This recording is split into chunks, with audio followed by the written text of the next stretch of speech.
and welcome everyone to tonight's episode 32, a conversation with Rachel Vaughan. Rachel is a survivor of SRA and MKUltra. She has dedicated years of her life in speaking up for the voiceless and trying to bring awareness of the horrific crimes committed to thousands upon thousands of children. Her first-hand experience and knowledge opens a door to a dark world that has been hidden from the public. Rachel is a true warrior. She has survived, spoken the truth, and is here to educate us. She's here to heal and awaken our souls to fight for the children. I'm really, really honoured to have her join this space tonight, and I'll just get you, Rachel, to turn your camera on. Hello. Hey. Julia, it was a lovely intro, thank you. No worries. Yeah, I've been following your story for a couple of years now, and it's a real honor to have you here because you really bring something very special to the world, and it's just powerful to have to even sort of experience and sort of understand what the strength that you have. So maybe we'll just start a little bit about your story.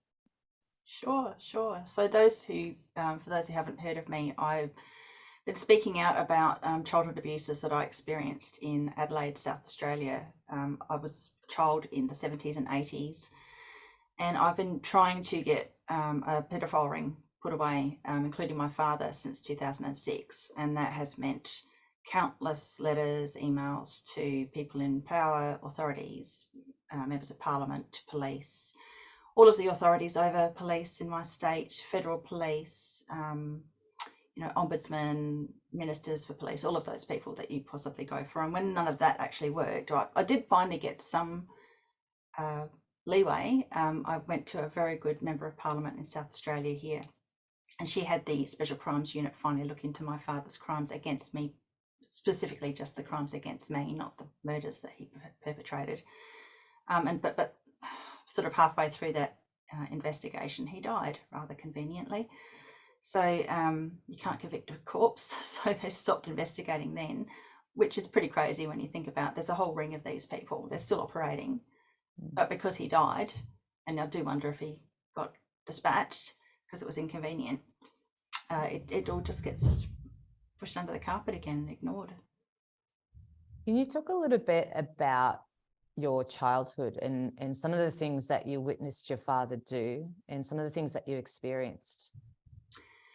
Well, let's hope your audience has got a strong stomach. So, and just before you start, this is to some viewers, if you're listening to this for the first time, it might be a bit difficult. So, but I do encourage people to open your heart to this because it's really quite important that this gets spoken about because there's a lot of children, as Rachel will say, that have suffered this. So, sorry, continue. So my father, as Debbie Marshall in her book Banquet described, worked for Channel 9. I hadn't seen until recently that she'd actually written that in her book. That's page 265. He was a telecom wiretapper or a telephone line tapper. So he would listen in on people's conversations, and that led him to be in a very, very comfortable position to do blackmailing. And so I was used in his honeypot operations. I did an interview with Sean Atwood, and in that I described him as Australia's Epstein, and I believe he really was. My brother Andrew and I are convinced that our father was an ASIO operative. He was so well protected, it's just ridiculous. So my abuse has ranged from sexual abuse of myself by my father, sexual abuse by his friends. I was used in child rape material, both filmed and photographed. I witnessed horrific things being done to other children, far worse than what I experienced. He did use a knife on me internally for some of his exploits, what he enjoyed sexually. And that is a typical thing in Adelaide, sadly. And that's, those wounds are lifelong. Really, what happened to me was just a fraction of what I saw him do to other people. So he didn't just murder children, he murdered adults as well. What really concerns me is someone with that caliber of sadism and the group of people that he was with were into the same thing. I mean, I was at a ritual where a baby was murdered in a horrific way with a bonfire, and then they ate his flesh. So, and that was there was about 50 adults at that particular ritual. There were about 9 of us children that were forced to watch, and then just really horrific stuff. Is that what you would describe as satanic ritual abuse? Yes. Yeah. Yes. Okay. So there were very strange rituals that were involved as well. And this is the thing, if it's very clever what they do, because what they do is they'll abuse you, they'll rape you, with the pornography, they'll do that as well. But they'll also take you to these rituals. And so if you were to describe those, you suddenly get immediately discredited, because most people can't even fathom that these things exist. Thankfully, there are countless survivors speaking out now about the rituals that they've been taken to. And if people don't believe that these things happen, I mean, I actually envy them, because it would be nice to be ignorant of it. But I think the last few years have taught, well, I'd like to say the majority of people, but a large number of people now understand that there are things going on in the world that aren't right, and that we're ruled over by some very strange, sadistic individuals. I actually had a conversation today. I was working today, and it was interesting that you point that out, because a lot of people still have no idea. Yeah. And I was sort of just like, it's hard to deep dive into this topic when you're having lunch, but they were sort of asking me what I'm doing, and I was like, yeah, I'm doing this interview, and I was like, what is it about? And I said, told them what I'm going to be speaking to you about, and they were like, what, this is happening in Australia? And I'm like, yeah. And I didn't even talk really deeply about what we were going to be talking about tonight. And that you could feel like that drop in the energy. And unfortunately, still people have no idea. There is a lot of people that are awake now, but it is having these conversations, as dark as they are, because we have to shine the light on them. Because as what you've spoken about, a lot of these children that have passed, and even, people like yourself who have survived, the perpetrators are not going to get that. They're not going to be, well, it seems like they're getting away with it, a lot of it. And we have to find a way to heal collectively, because it affects all of us. I just feel that so deeply. So are you one of 4 siblings, or is it? There's actually 7. Oh, One 7. has, sadly, I believe she's suicided. So I believe she was murdered in 2009. That's my oldest sister. There's Ruth, Andrew, myself, 2 other siblings that I won't name. They own the Stansbury property that needs to be investigated. And a 7th sibling came forward in 2012. And I've just put a video discussing some of the issues around him. My father impregnated his mother. They lived a couple of streets away from us. So he was born in 84, I believe. Mm-hmm. So around the time that he was doing these things to myself and Louise Bell and Richard Kelvin in a hidden cellar beneath our home at 8 Macklin Street, Edwardstown, he was fathering a child 2 streets away. And he kept that secret until 2012, when his son came forward. And it was definitely, I mean, this poor young man had my father's revolting hands, so it's most definitely his child. Very distinctive hands. So that gives people a bit of an understanding of how well he kept secrets. I don't know how many siblings I've got out there, probably quite a few. How about your mum? Like, where was she throughout all of this, of your abuse as well? So she was very much a victim of him as well. My mother is extremely easy to hypnotize, and he used hypnosis. He would click his fingers and say a couple of words, and she'd be under. And so really? Protection. Yeah, it's called rapid induction. Okay. So when I first started speaking about this, some person came up in the comments of the video. I was discussing it and said, "Oh, rapid induction doesn't work that way." Well, I looked into it, and it does. If you've got someone that you've had under your spell, under hypnosis, and you've done that multiple times to that person, you can do it that easily. Yeah. So my father's first wife, Margaret, died in very disturbing circumstances. She had tried to check herself out of a mental health facility, was detained, and she was found dead the next morning. And that was at the time that my mother had already produced a child to my father, not knowing that he was married and had 3 children already. And had my father divorced his first wife instead of having her murdered, he would have had to have sold the house at 8 Macklin Street, Edwardstown, which had the bunker and the hidden cellar and led to all the tunnels that I was trafficked through. So that wasn't going to happen. So poor Margaret, she died. So my mother obviously would have realised, oh my God, not only is he married, his wife's just died. I've got 3 children that I have to look after, plus a baby I've just had. She was 21, and he just controlled her. So yeah, sadly I was abused in front of her, and she was just in another world. She was somewhere else. She certainly betrayed her. Sounds like he had some it's like you start to think about, where did he learn these techniques and skills from? Because that's not something that, you know, you just like read about on the internet. This is something that I would assume is taught.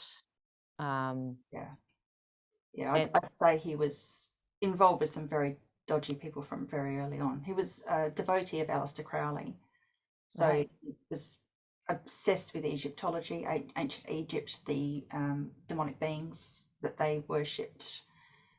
He had a very intelligent man. He had an extensive knowledge of esoterics, otherworldly things. He knew a lot. Wow. It also helps to understand too, his third wife was a psychologist. Okay, and at what time frame did she come into your life? She came in when I was 13.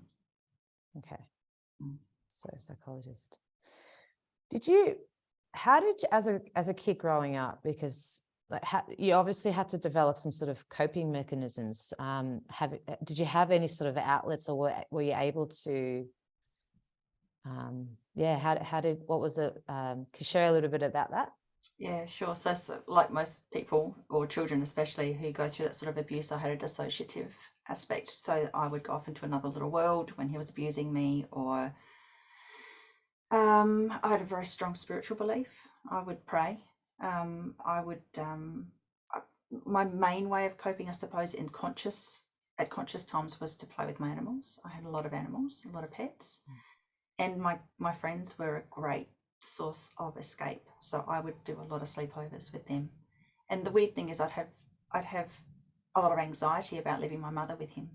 So I would get homesick, even though I was away and safe. I'd be worried about what he was doing to her while I was gone. So it was a bit of a dichotomy. But after she left him when I was 13, I was more free to go and spend those times with my friends and sleep over at their houses, and that was a saving grace. To be with a normal family, to see, you know, how they interacted with each other was really beautiful. Wow. You spoke about the tunnels a little bit. I know that you've done a lot of research. Like there's a document that you shared in a Dropbox file, where I think it's Dropbox. Anyway, there's a lot of research, and so because obviously I think you've said in past interviews is that, you know, if you can talk about, if you disclose abuse, but you can't actually highlight can you hear that? No. In this weird sound coming through. Is it demonic? Yeah. Is it really? I had that with Adrian D'Amico when I did the interview with him. Holy shit. I don't know if you guys can hear that. Okay, I'm just going to keep going. That's weird. Okay. It's really creepy. Okay, sorry, I'm not going crazy. The fridge is working, but I think it's been making that the whole time. No, it's not the fridge. Okay, let's just keep going. So the tunnels, so what I was saying, if you can't locate the incident of the abuse, right, it's almost like it doesn't exist. So can you talk a little bit about that, as well as how you started your research into the tunnels? I mean, it's, again, so incredibly clever. So there's quite a few cases where children have been abused in underground spaces. So the McMartin preschool case is a brilliant example, and they did find the tunnels eventually. All these poor children were being abused at a childcare centre because they were being talking about tunnels and underground spaces that supposedly didn't exist. they were discredited, but later on the tunnels were found. So I think that did lead to prosecutions in the case of the people who owned the McMartin preschool. There's so many different ways that they try and get away with the abuses. So obviously the tunnels were not documented. I had to go through so much to find that information. I had the most beautiful researchers reach out to me and help me. Wow. None of them got paid, and it was, I don't know how many hours. It was 2.5 years of pretty much my spare time and their spare time putting this stuff together. Just can't thank those people enough for what they did. But what I did there was prove, and even a young man had done a thesis on it, but he hadn't uncovered the particular tunnels in my Edwardstown sort of area. He found 544 shelters and tunnels in Adelaide in his thesis, but I found more that weren't covered, and I can see why. They've really covered this up. A couple of my friends were looking at an opening on the railway station at Edwardstown, and they just got up on the platform, and two guys from houses just next close to the platform came out and yelled, "Get them," and chased them off the platform. So this place, there's 14 cameras on that platform now. The infrastructure for the Edwardstown railway station is the responsibility of the Edwardstown Freemasons, and you can find that on Wikipedia. Why? It's federal land. Why would the Freemasons in Edwardstown be responsible for the infrastructure? The landscaping. I think they called it the landscaping. Mm-hmm. And shortly after I started making noise about the tunnels in that area and that particular opening in the railway platform, they raised everything off the platform. They took down the shelter and they put up all these cameras and put a new shelter up, which you can't really sit in without getting wet if it rained anyway. Wow. And so how big are these tunnels? Different sizes and shapes. So okay. Some of them are quite large. I've got that document here. Can I maybe show? Yeah, brilliant. Just because I think a visual will be really handy to have. Wow, that sound is really strange. Okay. Wow. And I'm getting... What was happening with Adrian, I actually got myself a mic. I've got a new camera and mic now, so it shouldn't be that, because I've had lots of interviews with this camera and mic and haven't had any problems. I'm getting comments that people can hear it. So it's not just me. Well, I've got an audio recording happening, because I always take an audio recording of every interview I do, just in case. Yeah. So I can prove it's not happening at this end. Yeah, wow. All right, so this is one of the links to what you have available on your, I think from BitChute, from one of your videos. Yeah. Yep. And well, maybe I'll just slowly scroll through it, and if there's anything that you want to point out, like obviously this is actually the older version. I put this out in 21. Okay. Yep. This is the one that Dale Holmes put out for me. There's a newer one that I'm sharing on my Telegram channel, t.me/Rachel Vaughan, and as it's spelled here, and it's a lot more information. Basically, I've actually named addresses. Okay. Yeah. So this one, do you want to leave this one then? Oh no, this is still good. This is still good. A lot of it's still in there, but I went all out with the new one. Okay, great. So that photograph there is a shelter in the UK that looked very much like the kiln underneath the shed at my father's property. Mm-hmm. That was the best and closest I could get estimation to the visual of what it was like inside, except it wasn't open at the back. It was closed at the back. Yeah, that video, that link to that video, I watched that as well. It's fascinating. Fascinating. It's yeah. Was there anything else that you thought that maybe perhaps would be useful to point out in regards to the tunnels from this document? Or actually, I'll let you answer the question first, and then if you scroll a bit further down, I think we might actually see some of the Edwardstown railway station information. I'll say, this is pretty interesting. This is the Morphettville Racecourse, which is not far from where I grew up. And there's this massive tunnel opening there. It's obviously for stormwater. So the different kinds of tunnels that I was being trafficked through included stormwater tunnels, which are large. You could drive a car through. That one. There's another one at Camden Park that you could drive a car through, and one in Goodwood. The one in Goodwood's very short. I haven't been into the one in Camden Park that I'm aware of. So these are the larger openings, obviously for water. You've got the telecommunications tunnels that are the Telstra tunnels that are on every main road in Australia. So you can see them when you're walking on the footpath because they've got metal plates that sit on top of them. They've got a T for Telstra, used to be Telecom. Where there's 4 plates or 6 or 8, that's where you've got one of the larger pits. The two plate ones usually aren't big enough for you to get into, but where the larger ones are, the 4, 6 or 8 plates, there's a space under there that's 6 feet deep. It's got a ladder. It's maybe 2 meters wide or bigger, and you can move around there quite comfortably. Sometimes they're closed at either end of the pit. Sometimes they're the tunnel. You can walk for miles, literally. It's yeah. Wow. All of those tunnel maps in South Australia were taken from the Postmaster General's department around 1980s when it turned into Telecom. So only the Telecom workers have the maps, but you can see it on the footpath. It's pretty easy. This is the Avoca Hotel tunnel. The Avoca Hotel's not far from where I grew up. There's a bunker at 862 South Road, Australian Motors Mazda. They call it the Dungeon, but that's an old telecommunications bunker, and that's only a couple of streets from where I grew up. And these telecommunication bunkers always had tunnels between them so that you could run an emissary or run wires in between. This, I think, might have been part of one of those systems. It doesn't have any function, this tunnel under the Avoca. It's in the cellar there. There's also a section of the cellar that's really interesting. It's got all these bricked up sections that look like they could go off into other tunnelled areas, but they've been bricked off. Right. Wow. And that tunnel under the Avoca used to be used as a makeshift morgue. Wow. So this is some of the maps that I went through. I went through the SAPOL map system, and this one was actually provided by Marion Council. So where the blue lines are, you can see that's where the smaller stormwater tunnels are. They're usually only about 1 metre across. That's where your avenues and terraces come into play. So anything that's an avenue or a terrace usually has the water tunnels going through them. But these are only the smaller ones. Yeah. So I'm still looking for the larger water tunnels in the area.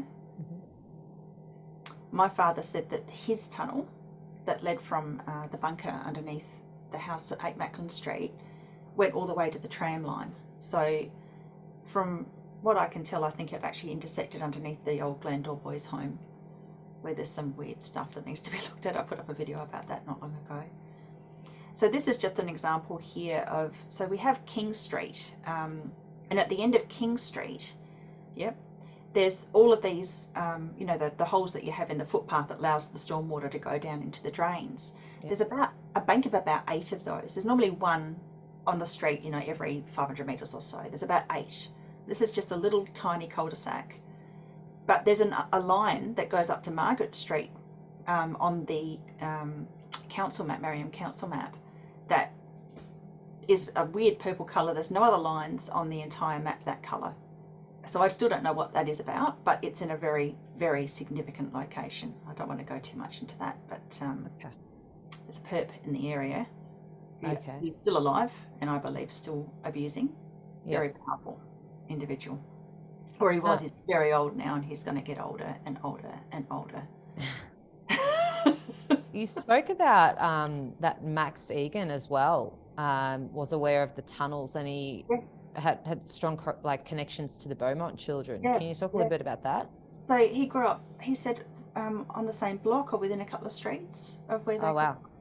And he used to play with them, and they used to play in the stormwater tunnels. So when I spoke to Max about, what my experiences were, he knew it was true because he'd been doing it himself. He'd been playing with the kids, lucky he didn't have worse experiences. I know he had one very bad experience on Somerton Beach when he was very small. That was a horrific experience. He's spoken about that publicly. I don't want to keep talking about it publicly because that's his information. But Max Egan knows about child trafficking because he's been the subject of horrific abuse. And he's spoken about it. Okay, maybe this is a good segue to start talking about the Beaumont Children, because the anniversary has recently just passed. So Australia Day, if I'm correct, in 1966. So it's coming up on the 26th. Yeah. Oh, that's right. It's not Australia Day yet. Yeah. Time just goes too fast. I don't know what day it is. Okay, sorry. Yeah. So my father has admitted that Anthony Munro, a now thrice convicted pedophile who abused his son Andrew, my brother, brought the deceased Beaumont children in the boot of a car to our 8 Macklin Street, Edwardstown property. It was number 2 back then. They changed the numbering. On the day they went missing in 1966. My sister Ruth has long maintained that she saw the children in the boot. My sister Claire also saw the children in the boot, according to Ruth. Claire is now dead because she made an appointment to talk about this at the Major Crime Department. The next day she was found dead. When she made the appointment, and the next day she was found dead. Andrew was also there on the day. He didn't see the children, but he did see the blood and sand in Munro's car. So there was a group of people working together. So these 3 children were taken from the same family. This is the first time anything like that had happened in Australia, apart from what's been happening to the Indigenous population forever. Only reason why it became a big deal was because they were white. So yeah, 3 children were taken from the one family. In the lead up to their disappearance, my father and a group of men and my brother Andrew, who was a child at the time, were leading a salvage and exploration expedition at Glenelg Beach. There's a diary that puts them all at the beach in the weeks leading up to the disappearance of the children. My father also worked at the Glenelg Exchange as a telecom worker at that time, so he had reason to be there. That diary information came out in a Tammy Mills article with The Age years ago. Still wasn't enough for them to dig at Stansbury though. But that's really pivotal evidence to put my father there and his group of pedophiles. So there was one of my perpetrators was involved with that group that was doing the salvage and expedition work. And what I find that, like, hearing your story and the story of the Beaumont children, amongst other stories that are happening around Australia, is that there's a thread that specific police officers and judiciary, they're not investigating these crimes. No. So it's very concerning because there are a lot of families that are losing their children all the time. Like, I did an interview with Dee, Paul and Graham Bell a couple of weeks ago in regards to Operation Noetic, and that was just a small little, it's really it's hard to listen to that it's happening in Australia. But so you've said you've made multiple you've tried to talk to the police a lot, and they're not actually, and you're actually doing a there's a petition as well to try and dig up because you believe, you were talking about that the children may be buried at Salisbury, is that right? Yeah, at Stansbury on the Stansbury. Yeah, sorry. So McIntyre Place, Stansbury. My father used to own the property. It was my grandfather's property originally. Interestingly, he was also a telecom worker or a telecommunications worker. The man who actually my father bought the property at Edwardstown off was also a telecommunications worker. So he had the bunker beforehand, and it was a telecommunications bunker. It was an old brick kiln turned into a telecommunications bunker, and then it was sold to my father, who was also in the telecom industry, which is very pertinent. So Andrew is certain that the children were deposited in an old sinkhole at Stansbury on my father's property. There was a whole furor afterwards when my grandfather was talking about a terrible smell coming from the sinkhole. There was some story about the sheep. All the sheep supposedly all went into the sinkhole together. Sheep aren't that stupid, and they've been living on that property for years and years and years, and for them to suddenly decide to go down the sinkhole makes absolutely no sense. And from what I remember, what I was told, it wasn't that big, so it would be pretty difficult to shove a bunch of sheep into it anyway. It's a very long, convoluted story. What if we show the video from I think it was Today Tonight? Great.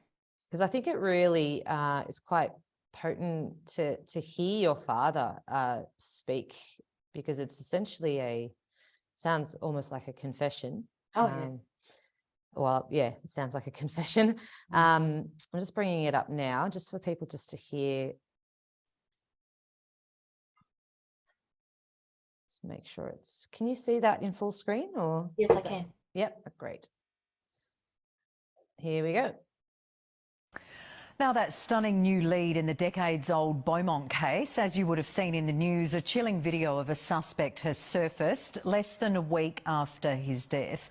Now, members of Max McIntyre's own family are convinced their father was involved in Jane, Anna and Grant's disappearance and that they know where the children are buried. Here's Mark Mooney with the details.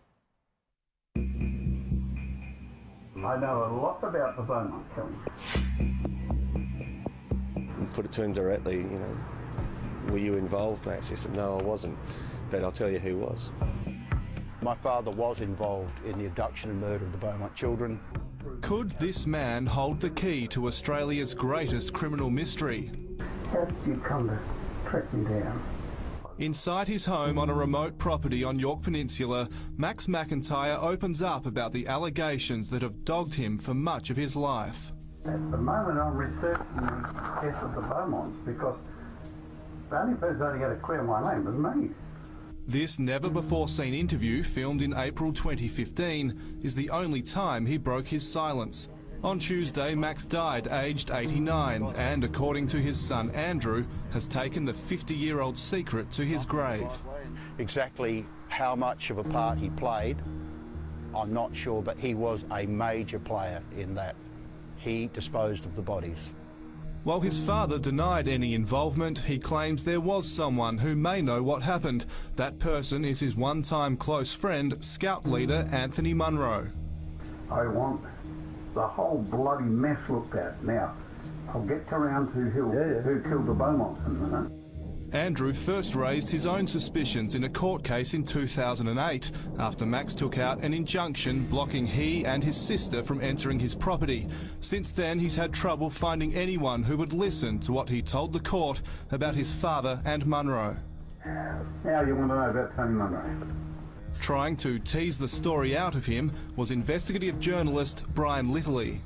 We all hold hope that the Beaumont case can be solved, but I guess for me, I'm driven a little bit by the fear that I might actually have something that if I don't pass it on, it won't be solved.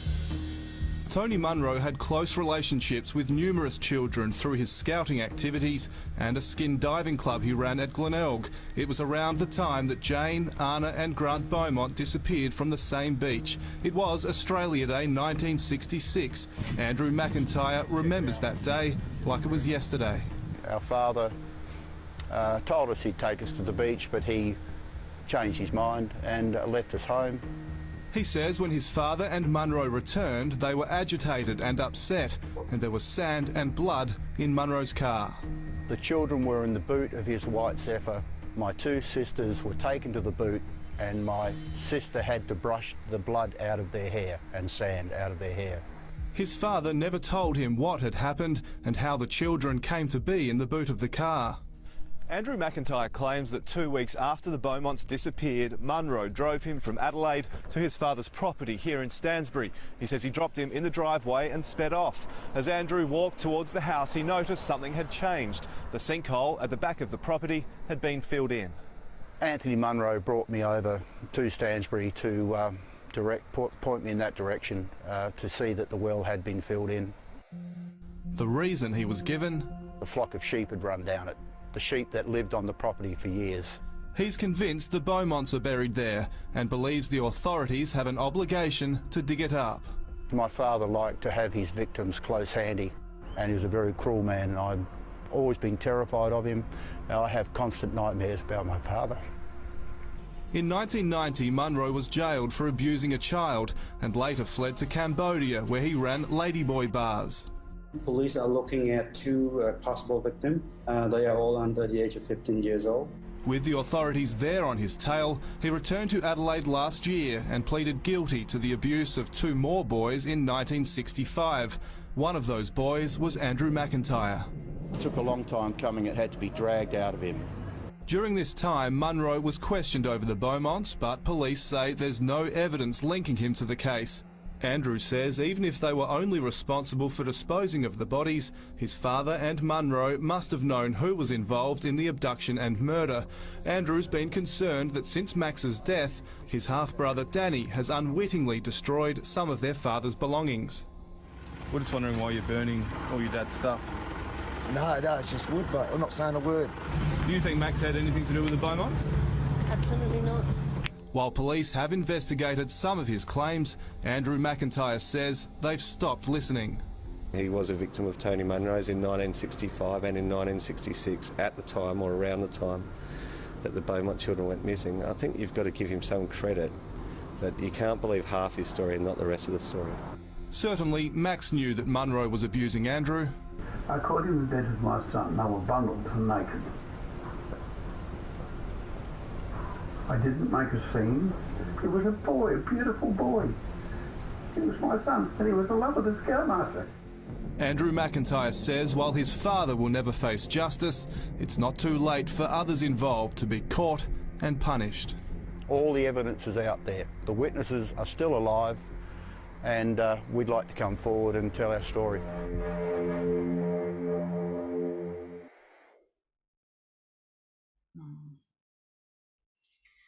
Hard to watch. Yeah, I mean, it's I just can only imagine. typical of my father. You could see by his reaction to, you know, he said he found them in bed together. He was more like he didn't make a scene. Excuse me. If any normal parent finds an adult in bed naked with their child, they would kill them. 100%. And with every right. Defend them. So, and the law to a degree would protect them. Maybe not in South Australia. Yeah, it's quite chilling. Something that I noticed as well, there was another video, Channel 7, like mainstream media, like we have to question everything that they say, but are they trying to steer the evidence from your father away to other suspects? Because they listed I think it was 5 suspects in this particular video.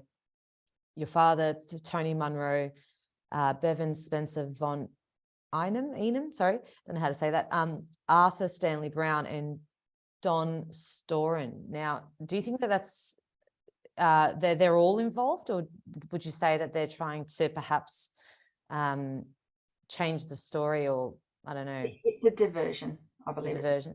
Like the Harry Phipps story is a diversion. So I think it was around 2019, after I'd gone to the International Tribunal for Natural Justice and given testimony there, and Andrew had done the same and given very convincing testimony, they suddenly decided they were going to dig up the Castelloy factory site, which was a site owned by Harry Phipps, otherwise known as the Saturn Man. And multiple books have been written about this, and quite a bit of money, I can imagine, has been made by the writing and selling of those books. It was very flimsy. It was one person's anecdotal evidence that they thought they'd seen the children at the man's property. There was no acknowledgement of having seen them dead, like my sister. There was no acknowledgement of having, been abused by one of that man's close friends, like my brother. There was no talk of, and apparently, there was just some idea that they might be in the grounds there. So they spent $250,000 digging it up, and they found animal bones. And there was a petition, 2,500 people, something like that, had asked for the dig to happen. We've got over 35,000 now asking for the dig at Stansbury, and it's still not enough. And it's interesting with that petition too; it's being suppressed, so you can't type in Stansbury petition and find it. You have to get the link. So that number would be way, way higher if it was still searchable. Right. There's actually another video where I think you were there, Dee, and your brother, and you actually walked to the actual location, because it looks like they've excavated it and changed the look of it completely to what it used to be like. So it's almost like you can't recognize it. Yes, with my father watching on and directing the bulldozer to make sure it didn't go near the sinkhole. He was very careful to make sure it didn't get disturbed. Yeah. Then he tried to sue and say that it wasn't the way he wanted it. We've got photographs of him there. It's just he's just weird that way. He was always blaming other people for what he'd done. Getting back to the other people being highlighted as supposedly, you know, the people that did the perpetrating against the Beaumonts. There's this photograph of a man on the beach that's constantly being brought out every Australia Day, and they'll probably do it again this year. And they try to link that man on the beach to, and he was just there watching a search. Now, they always try and link him to Von Einem. He's not Von Einem. I've named the man in a video that I put up recently on the 31st of December of last year. It's a guy called Brian. I won't give his surname. I'm not saying anything against Brian, but that is who was on the beach that day. It's got nothing to do with Von Einem. So Mike Smithson. They don't actually look alike. I'll watch that video. No, yeah. Nothing alike. Nothing alike. It's exactly like Brian. And Brian was photographed with another of my father's very close friends, John Pike, who's serving 18 years for child sex abuse, presently in jail. This man, Brian, was photographed with John Pike and by Tony Munro's camera in 66. So, yeah, he was hanging around with pedophiles, but he's not Von Einem. Have you heard much from the actual parents of the Beaumont children? Do they get involved at all, or? No, heard nothing. I've heard nothing. I know Nancy died on my birthday a couple of years ago. It's rather disturbing. Yeah. Wow. Where do we move from here? I don't know. I'd just like to urge people to sign the petition if they can find it. I don't know if you're planning to share the link, Dylan. Yeah. I do have it somewhere. I just and I know people get really up in arms about petitions. I'll share it after, because I don't have it open at the moment, but I will share it after, and I'll put a link for everyone to sign. Because it's the numbers, you know, 35,000 is a big number of people that have this investigated. And if it was anything else, I mean, there was a couple of years back, some little kid had some idea that there was something underground and they went and exhumed it. And it's just like a slap in the face. So, you know, and I'm not saying that shouldn't investigate what people, you know, say should be investigated, but to ignore the Stansbury property for all of this time is just ridiculous. And I believe it's not simply because they don't want to dig up the Beaumont children. There's a Pandora's box of evidence on that property. My brother, Danny, did burn a lot of stuff on the day my father died, or the night. He died in the evening, 1 o'clock in the morning, Danny's burning. And the people who were present, the journalists and the other people present, said it smelled like burning hair and flesh. So my father, this is really horrific, but my father kept trophies of his victims. So I think that some of those trophies would have been dried and kept somewhere, and I think that's what was being burnt, plus his papers of research. My father, in his will, bequeathed his papers, his important papers of research, to my cousin, Martin Hamilton Smith, who was a politician here in South Australia. He was the head of the Liberal Party for some time before he defected to Labor and then ended his career. So those important papers of research need to be either Martin got them or he didn't. Maybe Danny burnt them. I don't know, but they need to be found. So my father was a very clever man. He would have kept copies. Other people would have copies, I'm sure. That's right. That's why it's so important to keep talking about this and share this information, because, well, what else can we do? We can't just do nothing. And I think that's a lot of the problem why we are faced with what we're faced in this world today, is because people are too consumed with their own selves, unfortunately, and their own egos. And I get it, like people have bills to pay, their families to look after. I get it. But if we're not looking out for each other and the communities, because we've lost that sense of community, I think, well, a lot of it's being rebuilt, because I'm seeing a lot now throughout the last 3 years. I think a lot of people have woken up, but it's still not enough.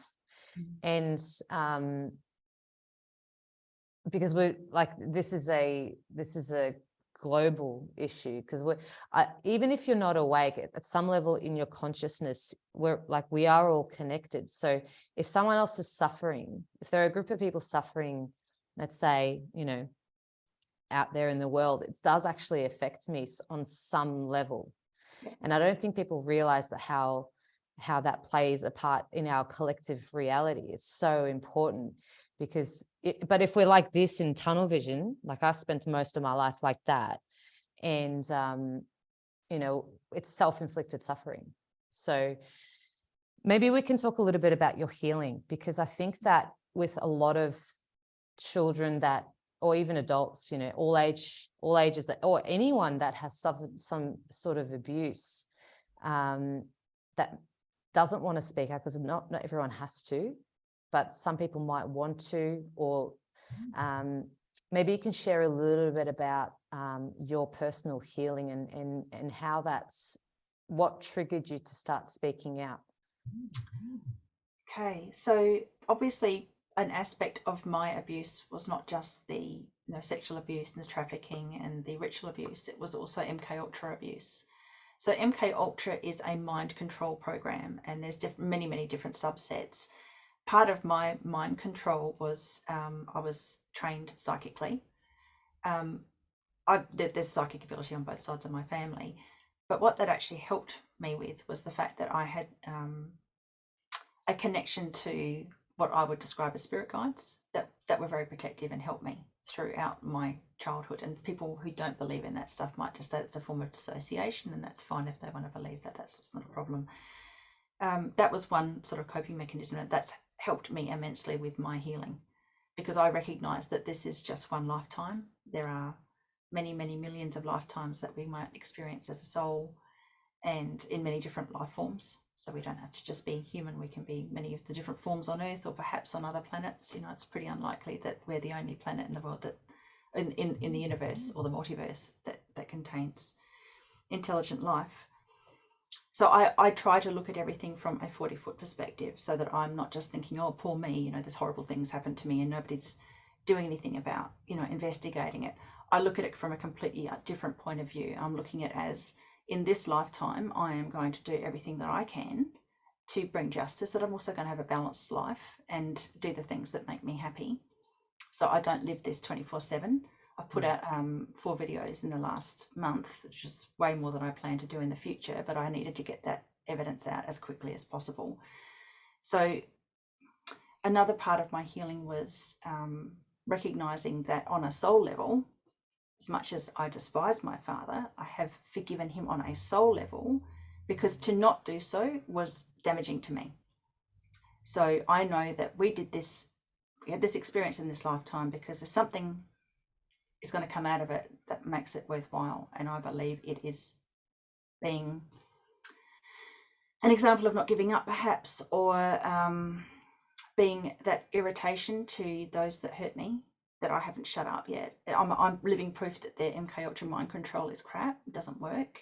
So I hope that is something that niggles at them and worries them. Not that I want to be nasty, but there's a reason why I'm still here.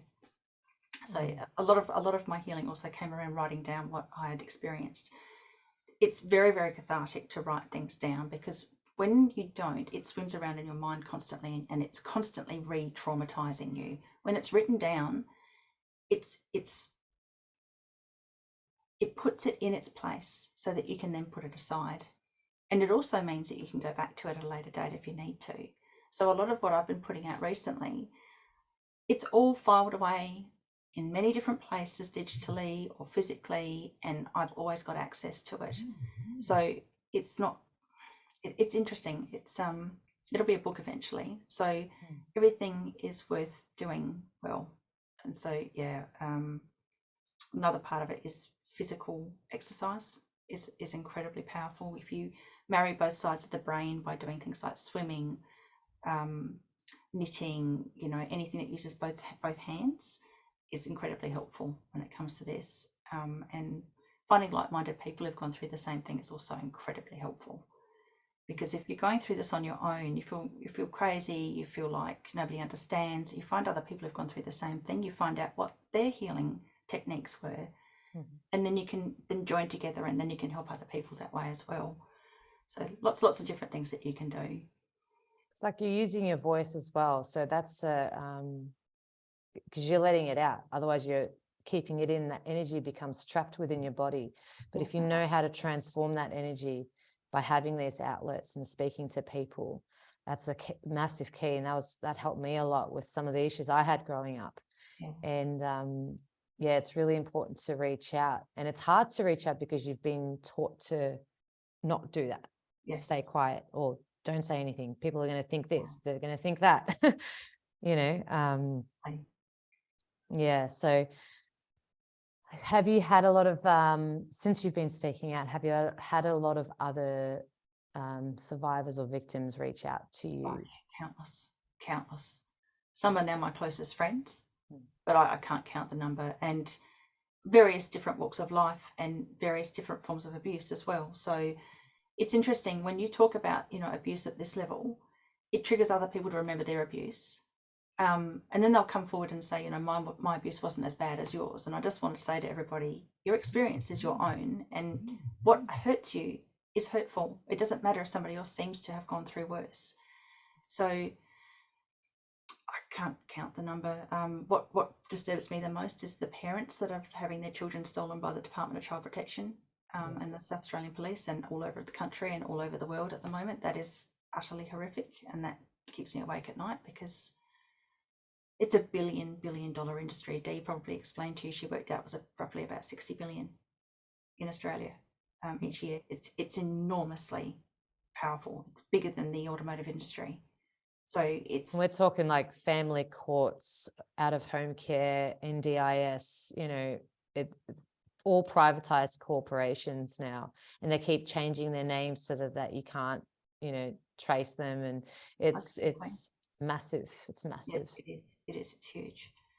That's why it's important to speak up. Not that it's a requirement of people who've gone through that sort of abuse, but, and look, this is the thing, those children that survive that will grow up, and there'll be lots of them, and they will remember the names and faces of the people that abused them. So these people are fighting a war that they are going to lose. It is inevitable. And so that's also something that people need to keep in mind. It doesn't mean we just stop and wait for it to happen. Yeah. They are, the tipping point we've reached it already. Another thing that I found interesting is because I speak about this a lot to people, just anytime I can come into a conversation, I try to bring it up, whether they're asleep or not asleep, doesn't matter. And I always it's interesting the level of response that I get from different people, depending on where they're at. Some people just cannot even listen or hear it at all. Some people, you can feel them shut down. And some people just burst into tears. Yeah. And it shows me that everyone's at different levels because it's like, when you are faced with someone else's trauma, it's like you're looking at that trauma within yourself.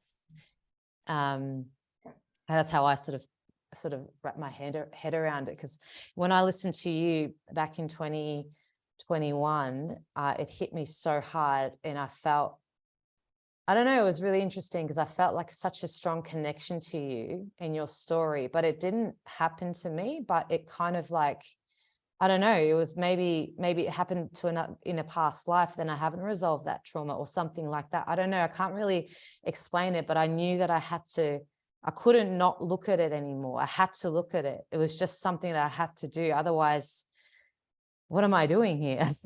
I don't know. And I think that everyone's at different levels and different stages. But we've got to collectively continue to look at it, because there's so many people that need help. Yeah. And this, you know, this is the thing. People need to wrap their head around this, as horrible as it is. And I wouldn't want to look at it. If it hadn't happened to me, I wouldn't be watching it. I'm sure I'd be off playing with my animals somewhere. But this is what makes the world go round. This is how people get power. They blackmail each other. That's how everything is run. In the higher echelons, they are all doing it to each other. That's why secret services exist, to do this sort of work. It used to be prostitutes, and then it was male prostitutes if they were gay, and they were controlled that way. Now it's children, and it's been children for, you know, many decades. So if you want to know how the world runs, you kind of got to listen to people like myself to get a bit of an understanding around it. You don't have to do it all day, every day. You know, nobody would want to do that. I don't do that. But, you know, just to let it come into your consciousness and try to, you know, share it with other people, as much as that's difficult as well. So, you know, kudos to you, darling, because you're doing a great job. Because it's not fun. It's not a fun topic. You don't make friends with salad. You don't make friends with SRA. No. Definitely not. I have definitely had my challenges with it as well, because it's But there's a, I don't know. I'm figuring it out still. I'm figuring it out, and it's okay because I don't need to know. I don't need to have all the answers. Yeah. It's just like you're taking a step one day at a time, and I know that all the steps that I've taken in the past, and I'm sure you can probably relate to this, building what you have today. So the thing is that we have to continue to move forward and also stay present at the same time. It's quite like a, yeah, you practice doing things right. I don't know. So like, let's say if someone wanted to find, because I know that you've got a lot of videos that I've seen, and the amount of research that you have done is enormous and it's fantastic. So if people want to find you, where's the best place? So just search my name. I'm on Rumble and I'm on BitChute. I'm on Telegram. I'm not on Facebook anymore. Anything you see on Facebook is not me. I do have a page there, but I haven't been on it for at least a year. It's probably about it, really. That's where I'm at. I'm on YouTube as well, but I'm trying to get off YouTube, so I only put 1-minute videos up telling people to go to BitChute and Rumble now. Yeah. Okay. Awesome. Was there anything else that you wanted to say before we finish up? Just thank you for bringing attention to this. You know, it really is appreciated. It helps a lot. So the more people who do it, the better. Awesome. All right. Well, Rachel, thank you so much for spending the time out in your evening, having a chat. I look forward to connecting with you again down the track. If there's anything that you ever want to share, any new information, just let me know. You know, it's Will do. Thanks. Yeah. Thanks, Rachel. And guys, I just want to take this opportunity to inform everyone that with the interview that I did a couple of weeks ago, Operation Noetics, there's a court case happening up in Brisbane on the 8th of February. I'll be heading up there. There's going to be a few people gathering there.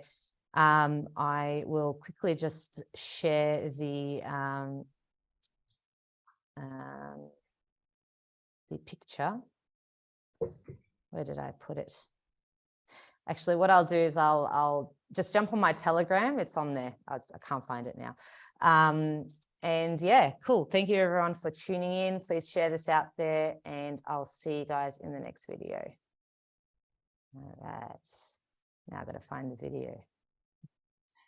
All right, guys. See you later.